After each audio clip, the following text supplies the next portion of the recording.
starting a new timeline. Let us say this is a file option. Now you want to save a project. Okay, you want to start a new project. You go to file, you click on new, you click on project here. Now, what is the most important thing that you need to keep in mind here is when you start a new project, आप लोग क्या करोगे? First of all, अभी से दो चीजें आपको जाननी है. आप project अच्छे से name करना. For example, ये है batch 11, Premiere Pro. यहाँ पे मैं लिखता हूँ Premiere Pro Introduction. Okay, Premiere Pro Intro test video. Okay, so I wrote here project name आपने किया. Now you have to decide the location. तो location हम कहाँ रखेंगे? So let me just choose somewhere in. I'll just choose a location according to my thing. आप लोग अपना location accordingly where you want to save it, you can save. I'll save in my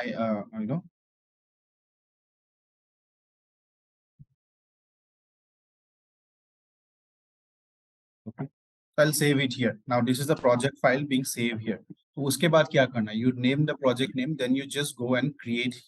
Click on create. Okay. So once you create, आपको ये timeline दिखेगा. So when you see this here, यहाँ पे आपको दिखेगा timeline में there is something as project monitor. So this is known as the project monitor.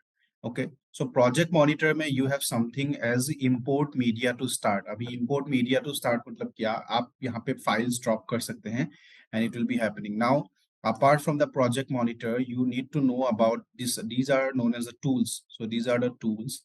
Okay. This is the program monitor, right?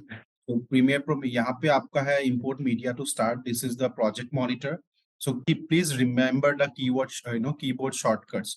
Keyboard shortcuts are very, very important. You won't be using mouse all of the time क्योंकि editing has become super fast nowadays. So अगर आपको fast होना है editing में and you want to produce content very fast, आपको you have to know keyboard shortcuts and you have to know how to shorten the process. Like people look usually what they will do is like they will go through the mouse and then do all lengthy steps, 10-15 steps. So you don't need to do that. You have to shorten the process.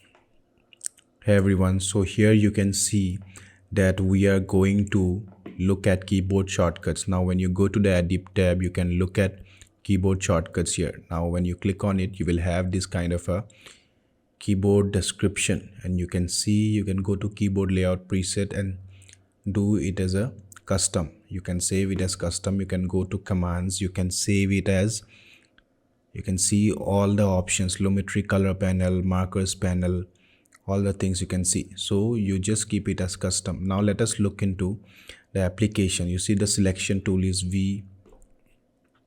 You will see different kinds of tools with different kind of shortcuts. You can change it also according to your convenience. For example, selection tool is V, right? We have made it like that. Now you see track select backward tool. You see audio hardware A, add frame is H. You see, so you can keep all these shortcuts in mind while you are doing the edit, because if you have to become faster, you have to remember the keyboard shortcuts. Now you cannot use the mouse all the time. Now when we talk about ripple trim delete, you see Q is the ripple trim delete shortcut. Okay, now ripple trim next to playhead, that is W, that means the next part that is parallel to your playhead, it will get deleted. Q means the part which is previous to your playhead, the blue line on the timeline, that will get deleted. Once on the we have two projects, you will get to know once we are applying this here. For example, you see I have placed the playhead here. I have done the shortcut key Q, that means the previous part got deleted. Now I'll put the playhead here again, and then I will do shortcut key W. You saw the back part of the file got deleted. That means the right hand side got disappeared. Now when you want to cut something, you do this. The Q would make it easy and W would be the next part. Now razor tool. You see the razor tool, we can cut from the mouse like this, right? And then go to the select tool, right? This is 2 steps. But instead of doing that, going 2 times, you can use shortcut which is the Control K. You see directly you can use the Control K button and directly cut it.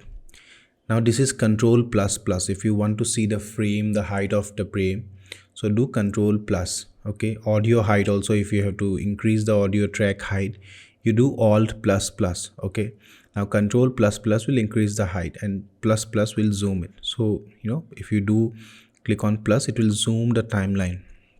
So according to your requirements, plus or minus you use for zoom in, zoom out, control plus for increasing the height and reducing. Now you see delete option. We can click this and type delete, it will get deleted. But what will be done when we do shift delete, it gets adjusted very nicely. Now once again, if you see, we have deleted that file, we have kept it like this, right? You just see, we'll adjust it right this here.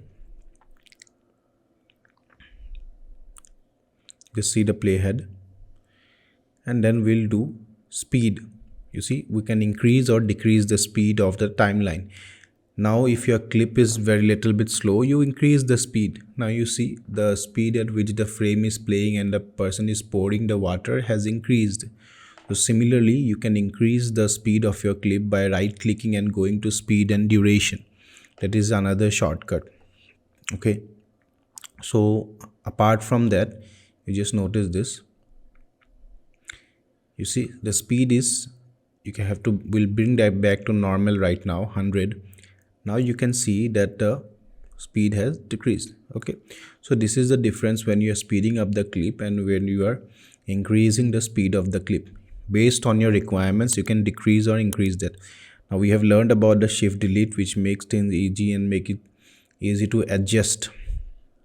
You see, apart from this, now the next function that comes is, we'll place the playhead here, we'll do full screen mode, we'll just press this symbol for full screen, that is the symbol above the tab button. In the keyboard we have kept it like that, proportional. Okay, so you can press this for full screen if you want to do any monitor into full screen. Now we wanted to do the timeline full screen, we did that. We wanted to do the project monitor full screen, we did that. So for doing anything into full screen, you type that. Okay, so this is another when you want to see the output or when you want to see the timeline.